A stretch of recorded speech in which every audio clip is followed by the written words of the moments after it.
მე ვემსახურები გუდამაყრის ხალხს ავტობუსის მძღოლი ვარ. თბილისში დავდივარ 2 შაბათი, 5 შაბათი, შაბათი და კვირა დღეს ფასანაურის ბაზარში დამყავს ხალხი, რომ ყველი ერბო რაღაცები გაყიდოს, ხაჭო, რავი, ხორცი. მე წილად მოხუცები რჩებიან ახლა აქ სამწის პერიოდში. ახლა ყველაზე დიდი სოფელია ახლა ეს ლუთხუბი და აქ რაღაცა 40-50 კომლი ცხოვრობს ზაფხულის პერიოდში და ზამთარში რჩება 10-11 კომლი. ისინიც მოხუცები და ასაკოვან ადამიანს არ უნდა სოფელი მიატოვოს.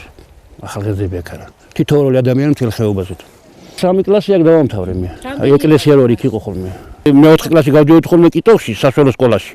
აი აქედან დაწყებული მე-4 კლასიდან მე-10 კლასამდე ყველა ბავშვი ვიყავით ხოლმე, სულ 70 ბავშვი ვიყავით.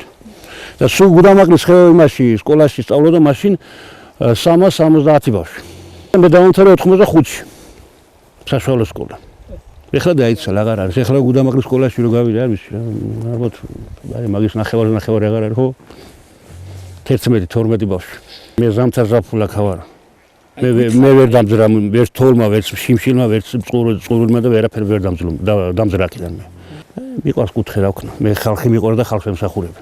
მე ვერ აქ აიქ მივაყვება, აი ამ კლდეებში და მღრეებში. თელი ხეობა ძალიან ბევრი ხალხია იმას სინამდვილეში. და საოჯახებელი. კი, აი ამ ხეობას გუდამაყარში. ძალიან ბევრი.